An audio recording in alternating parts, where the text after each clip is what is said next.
Más de 10 millones de personas cruzan las puertas del Louvre. Da igual si es lunes o domingo, da igual si llueve, da igual si están en París por un día o por una semana, todos quieren ver lo mismo. Allí, frente a un panel azul y rodeada de sensores, hay una vitrina blindada que protege una pintura de apenas medio metro.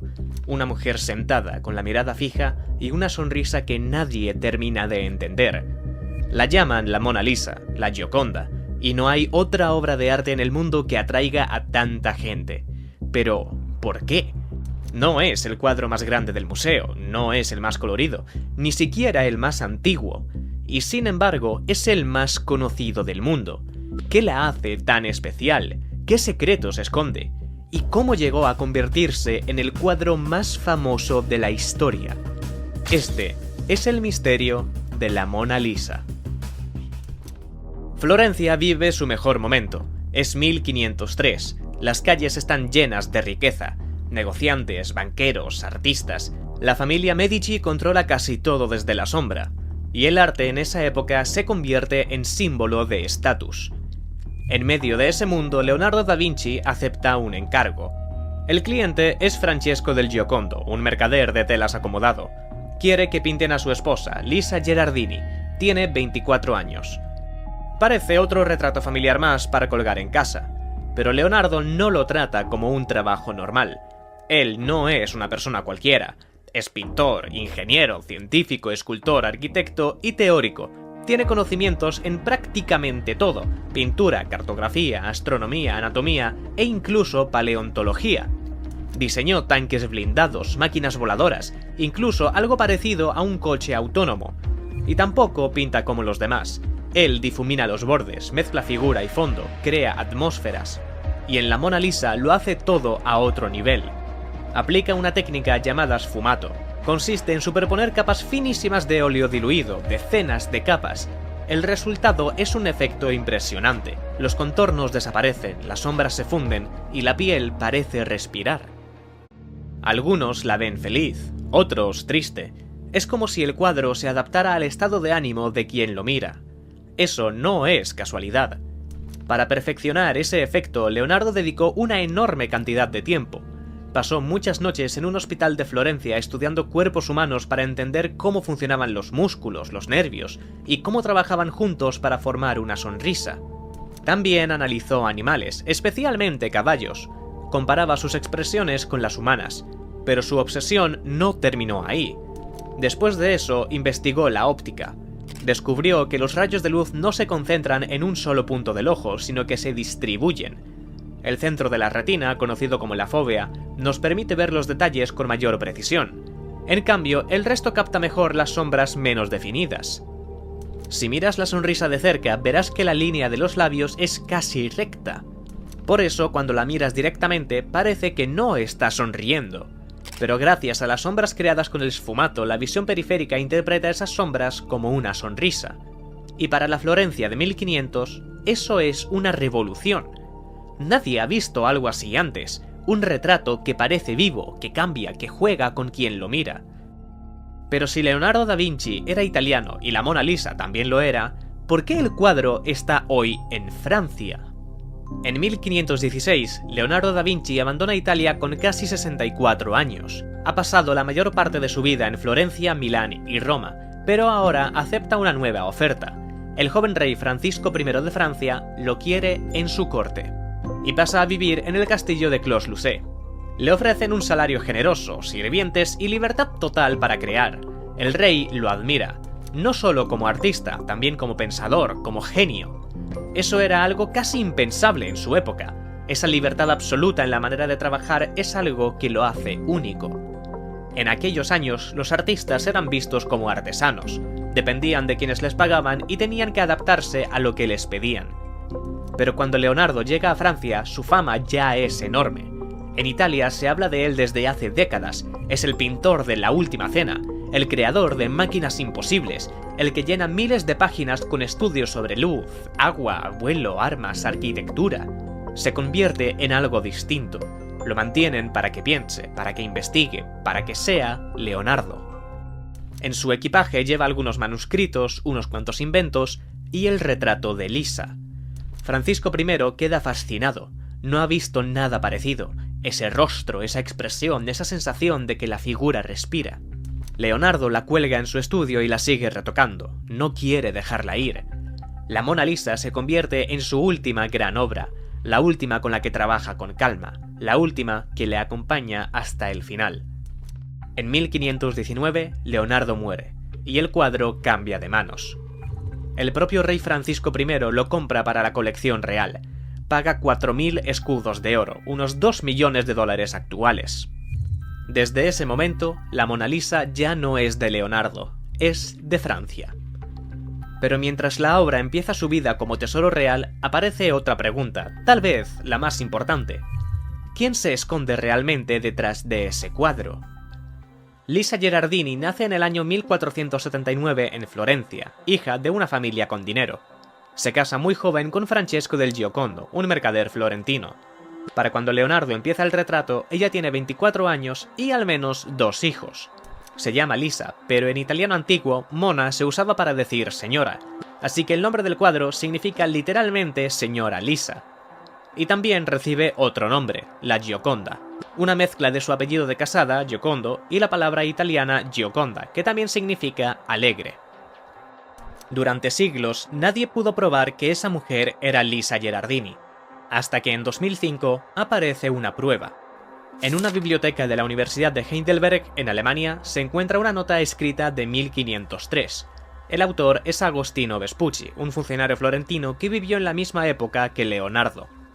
En esa nota deja escrito que Leonardo estaba trabajando en el retrato de Lisa del Giocondo. Ese documento confirma lo que muchos creían, da un nombre, una fecha y un contexto. Pero la historia oficial no lo explica todo. Leonardo da Vinci estaba trabajando en ambiciosos proyectos militares para hombres poderosos. Estaba tan ocupado que no tenía ni tiempo para pintar retratos de personas influyentes que se lo pedían. Y aún así, encuentra tiempo para pintar un retrato. No de una mujer noble, sino de la esposa de un comerciante. ¿Por qué dedicar tanto tiempo y obsesión a un rostro aparentemente cualquiera? ¿Y si la modelo no es quien creemos? Una de las hipótesis más repetidas plantea que Leonardo no pintó a Lisa, sino a sí mismo, un autorretrato oculto. Según esta teoría, Da Vinci se representa a sí mismo como mujer. Pero, ¿es realmente posible que Leonardo se estuviera retratando a sí mismo? Hay investigadores que estudian los rasgos de la Mona Lisa y encuentran similitudes, una mezcla entre lo masculino y lo femenino. Otras teorías apuntan a mujeres distintas, damas, nobles, amantes. Algunos señalan a Isabela de Este, una mujer que aparece en otros dibujos de Leonardo. Incluso se llega a decir que podría ser un chico disfrazado, quizá Salai, su aprendiz más cercano. Pero más allá de quién es, hay otra pregunta. ¿Qué siente? Porque da igual cuántas veces miremos la Mona Lisa, no conseguimos ponerle una emoción, y eso es lo que la convierte en única. A veces parece sonreír, otras no, todo depende de dónde pongas los ojos. El británico E.H. Gombrich explica que el rostro no es simétrico, que el lado izquierdo y el derecho expresan cosas distintas, y que esa asimetría explica por qué no nos ponemos de acuerdo sobre su sonrisa. Pasa el tiempo, cambian los reyes, cambian los palacios, y la Mona Lisa viaja con ellos. Pero a finales del siglo XVIII todo cambia. Estalla la Revolución Francesa, la monarquía cae, y con ella sus colecciones. Lo que antes era propiedad de reyes, ahora pasa a ser del pueblo. En 1797, la Mona Lisa se traslada a un museo que acaba de abrir sus puertas, el Louvre. Por primera vez, cualquier persona puede verla, no importa el apellido ni la clase social. Durante un tiempo, el cuadro parece haber encontrado su lugar, pero esa calma dura poco. En el año 1800, Bonaparte ya es primer cónsul, visita el Louvre, ve la Gioconda y decide llevársela. Ordena colgarla en su palacio. Allí permanecerá durante 4 años, hasta 1804. Cuando se proclama emperador, devuelve el retrato al Louvre. Y ahí se queda. Desde entonces, la Mona Lisa entra en la colección permanente del museo, pero todavía no es un símbolo mundial. Los críticos la valoran, los pintores la estudian. Es una gran pintura, pero aún pasa desapercibida para la mayoría. En 1850 la mayoría de los visitantes del Louvre la ven como una obra renacentista más. Admirable, sí, pero no única. Pero eso está a punto de cambiar. Y cuando eso pase, el mundo entero se dará cuenta de lo que tiene delante. París, lunes 21 de agosto de 1911. El Louvre está cerrado al público. Los lunes no abre. Solo hay personal de mantenimiento y algunos vigilantes. Todo parece tranquilo. Pero alguien se mueve entre las sombras. Un hombre vestido de blanco camina por los pasillos. Va como uno más del equipo de limpieza. Se llama Vincenzo Peruggia. Tiene 29 años, es italiano y ha trabajado antes en el Louvre como vidriero. Conoce bien el edificio, sabe cómo moverse sin llamar la atención. Y acaba de llegar a la Sala Carré. Allí cuelga la Mona Lisa. Mira a los lados, no hay nadie. Se acerca al cuadro, lo desengancha con calma y se lo lleva hasta una escalera lateral. Allí separa la tabla del marco, deja el marco tirado en el suelo, envuelve la pintura en una tela y se la esconde bajo el abrigo. Después, simplemente sale por la puerta. La Gioconda desaparece del museo más importante del mundo y nadie se da cuenta. Pasan más de 24 horas. El martes por la mañana, un pintor llega al Louvre. Va a copiar la Mona Lisa como hace cada semana. Pero al entrar en la sala, el cuadro no está. Llama a los guardias. Primero piensan que la han movido para fotografiarla, es algo habitual, pero nadie del departamento de fotografía sabe nada. Nadie del museo ha autorizado nada, nadie ha tocado el cuadro. Es entonces cuando se desata el pánico. El Louvre cierra sus puertas, llega la policía, revisan todas las salas y encuentran el marco tirado en una escalera. La Mona Lisa ha sido robada. La noticia se extiende por todo el país en cuestión de horas. ¿Cómo es posible? ¿Cómo ha podido desaparecer una de las obras más valiosas del mundo sin que nadie vea nada? La policía lanza una investigación a contrarreloj. Interrogan a empleados, registran habitaciones, siguen pistas por todo París. Y de pronto aparecen nombres inesperados.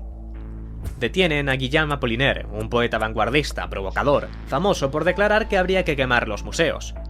Está vinculado a un caso anterior, unas estatuillas ibéricas robadas del Louvre, y además es amigo de un pintor joven, español, que acaba de llegar a París. Se llama Pablo Picasso. También lo interrogan, le piden explicaciones y él niega todo. Tras unos días, los dos son liberados. Pero el hecho de que dos de los nombres más importantes del arte moderno pasen por comisaría dice mucho sobre el caos de la investigación. Peruggia ni siquiera aparece en la lista de sospechosos. Nadie imagina que un vidriero haya podido cometer un robo así. Pronto el caso empieza a estancarse, las pistas se enfrían y el caso empieza a perder fuerza. La pintura ya no está, pero su desaparición lo llena todo. Miles de personas hacen cola en el Louvre para mirar una pared vacía, solo para comprobar que es verdad y con la esperanza de que al llegar ya haya vuelto. Nunca antes una obra de arte había generado tanto interés por no estar. La Mona Lisa aparece en portadas de todo el mundo. Personas que jamás habrían oído hablar de ella, ahora saben que ha desaparecido y quieren saber por qué. Diciembre de 1913, Florencia. Un comerciante recibe una carta extraña. Un desconocido le ofrece una pintura, pero no cualquier pintura. Le dice que tiene la Mona Lisa, que está dispuesto a vendérsela y que quiere hacerlo en secreto. El comerciante se llama Alfredo Gheri y sabe que no está ante una estafa cualquiera, así que avisa a la policía, contacta al director de la Galería de los Uffizi y preparan una trampa. El 10 de diciembre, en la habitación de un pequeño hotel florentino, Gheri se reúne con el supuesto vendedor. Hablan unos segundos mientras al otro lado de la puerta la policía espera. El hombre se acerca a la cama, aparta la tela y allí está, la Mona Lisa, la auténtica. Gheri da la señal, y entonces entran. Vincenzo Peruggia es detenido en ese mismo instante. Llevaba 28 meses ocultando la obra más famosa del Louvre. Los expertos verifican la pintura. La tabla está intacta, no tiene daños ni retoques. Es ella. La Mona Lisa ha vuelto. En los interrogatorios, Peruggia lo cuenta todo. Dice que actuó solo, que no es un ladrón, que lo hizo por Italia. Creía que su deber era devolverla. En Italia lo defienden como un héroe, pero en Francia ha cometido un crimen. Robar un cuadro tan famoso no es cualquier cosa, sobre todo teniendo en cuenta que entonces ya valía millones. Peruggia es extraditado, lo juzgan, recibe una condena de 1 año y 15 días de prisión. Antes de enviarla de vuelta a Francia, Italia la exhibe. La Gioconda hace una pequeña gira en Florencia, Roma y Milán. En Florencia la gente hace cola durante horas, la tratan como si fuera una reina. Y luego viaja de nuevo a París. El 4 de enero de 1914, el Louvre la reinstala en su lugar. Y allí está, colgada otra vez. La misma sonrisa, el mismo misterio. Pero ya nada es igual. Ahora todo el mundo sabe quién es. Antes de 1911, la Mona Lisa era famosa, muy famosa, pero dentro del mundo del arte. Después del robo, se convierte en un símbolo. Su nombre da la vuelta al mundo, se escriben libros, se hacen películas. En 1915 se estrena una ópera inspirada en ella. En los años 30, Hollywood rueda películas sobre el robo. La verdad es que lo ocurrido hace algo que ninguna campaña publicitaria habría logrado. Transforma a la Gioconda en la obra más famosa del mundo. Es septiembre de 1939. La Segunda Guerra Mundial está a punto de estallar. En París, las salas del Louvre siguen llenas de arte, pero el ambiente huele a miedo y urgencia. El gobierno francés activa una operación secreta, porque si los alemanes cruzan la frontera no pueden quedarse con el alma de Francia. Esa noche, bajo órdenes estrictas, comienza el traslado. Camiones militares aparecen por la parte trasera del museo. Retiran la Mona Lisa de su pared y después dentro de una caja especial. La etiquetan como pieza decorativa, otro objeto más. Aún no ha empezado la guerra, pero el convoy arranca, y la sonrisa más famosa del mundo se pierde en la noche. Primero se dirige hacia el Valle del Loire, al castillo de Amboise, donde Leonardo da Vinci pasó sus últimos días. Pero con la ofensiva alemana de 1940, el castillo deja de ser seguro, así que vuelven a moverla, a la abadía de Locdieu, un monasterio medieval perdido entre colinas y bosques. Más tarde la trasladan de nuevo, Château de Chambord, después el Museo Inglés de Montauban. Cada trayecto se hace de noche en vehículos escoltados por soldados armados. Durante 5 años, la Mona Lisa sobrevive en la sombra. Solo cada cierto tiempo alguien la revisa, mira que no haya humedad, grietas o daños. En París, el Louvre queda casi vacío. Hasta que en 1945, tras la liberación de Francia, el convoy vuelve a ponerse en marcha, esta vez de vuelta a casa. La Mona Lisa y el resto de las obras regresan a París.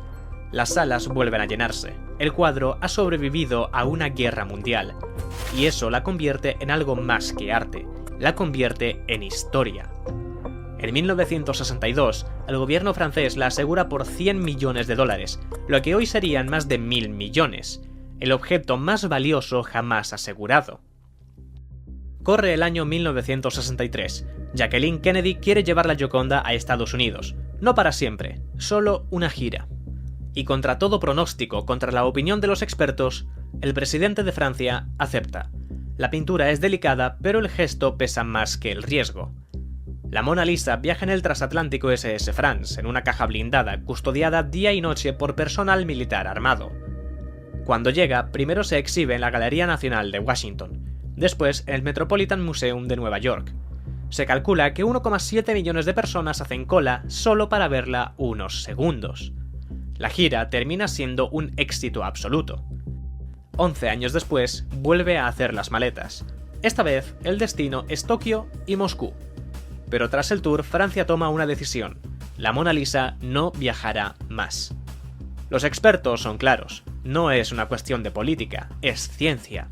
La pintura está hecha sobre una tabla de álamo, y esa tabla empieza a deteriorarse.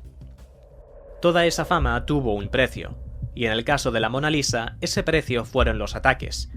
En 1956 sufre 2 ataques. Primero, alguien le lanza ácido en una exposición. El líquido alcanza la parte inferior de la pintura, daño leve. Meses después, un joven boliviano, Hugo Ungaza Villegas, lanza una piedra. Impacta directo, el cristal de protección se rompe y un fragmento impacta en el codo izquierdo de Lisa. Queda una marca. Desde entonces se instala cristal antibalas permanente. Y menos mal, porque los ataques no se detienen. En los años 60, un hombre dice estar enamorado de ella, intenta cortarla con un cuchillo para llevársela. En 1974, en Tokio, una activista lanza pintura roja contra el cristal, protesta por la falta de accesos para personas discapacitadas. En 2009, una turista rusa, enfadada por no haber conseguido la nacionalidad francesa, lanza una taza de té. En mayo de 2022, un visitante disfrazado de anciana en silla de ruedas lanza una tarta de crema en protesta por el cambio climático. Y en octubre de 2024, dos activistas lanzan sopa de tomate. Aún así, como puedes ver, la pintura sigue casi intacta. Durante siglos, el mundo habla de la Mona Lisa. Un solo cuadro, un solo rostro, una única sonrisa. Pero cuando empiezas a tirar del hilo, algo no cuadra. Porque la historia de la Gioconda no gira en torno a una pintura, sino a varias. Cuando Leonardo empieza con el cuadro en Florencia. En ese mismo momento, otro joven artista que se llama Rafael dibuja un boceto de la Mona Lisa. La postura es casi idéntica. Las manos, la posición del cuerpo, la estructura del retrato. Pero detrás aparecen dos columnas que no existen en el cuadro del Louvre. Durante mucho tiempo se dio por hecho que era idea de Rafael, pero esa teoría se empieza a caer cuando se vuelve a estudiar el contexto real. Rafael vive entonces en Florencia, se mueve en los mismos círculos que Leonardo, y lo más inquietante, vive muy cerca de la casa de la familia Giocondo. La pregunta es inevitable. ¿Y si Rafael no está creando otro cuadro? ¿Y si está viendo otra versión, la primera versión? A partir de ahí se abre la posibilidad de que Leonardo no esté pintando una sola Mona Lisa, sino varias. Leonardo podría estar trabajando en dos Mona Lisas al mismo tiempo, una primera versión más directa, más joven, y otra posterior, la del Louvre, mucho más elaborada, compleja, psicológica. Esta idea no nace de la nada. A principios del siglo XX aparece una pintura que nadie había visto antes, un retrato muy similar al boceto que hizo Rafael. Se la conoce como la Mona Lisa de Isleworth. En esta pintura la modelo parece más joven, el formato es más grande y el paisaje tiene menos detalles, todo parece más simple. Esto no parece una copia, no repite exactamente los colores, no imita el esfumato final de Leonardo. La figura parece estar en una etapa anterior. La pintura de Isleworth es un óleo sobre lienzo, no sobre madera como la del Louvre, y eso es clave. Leonardo solía hacer versiones de prueba antes de dar por terminada una obra importante. Por eso, algunos creen que esta podría ser la primera Mona Lisa, un primer intento que Leonardo deja inacabado, antes de empezar la versión definitiva que hoy conocemos. Pero esa posibilidad abre un problema serio. Si existen más versiones, entonces, ¿cómo podemos estar seguros de que el verdadero retrato de Lisa es el mismo que el que hoy se conserva en el Louvre? Al fin y al cabo, la Mona Lisa de Isleworth aparece en el siglo XX. No es una locura pensar que pueda existir otra versión que todavía no conocemos.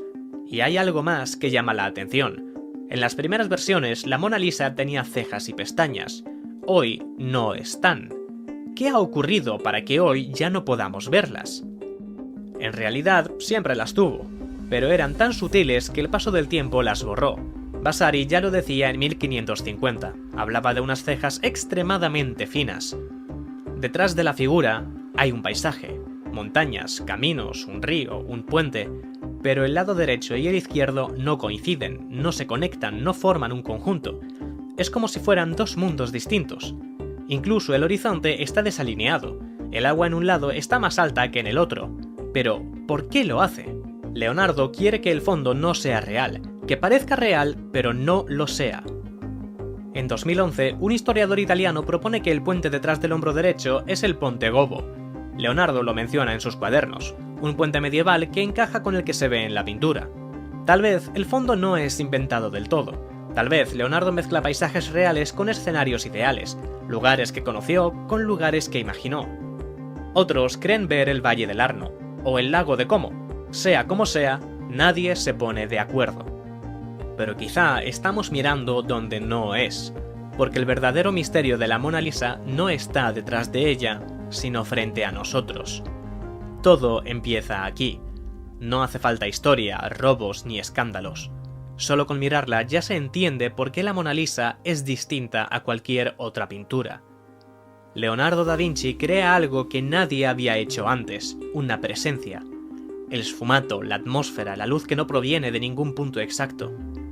Por eso, aunque nada extraordinario le hubiera ocurrido después, aunque nunca hubiera salido del Louvre, aunque jamás la hubieran robado, la Mona Lisa seguiría siendo una obra maestra, una cima en la historia del arte.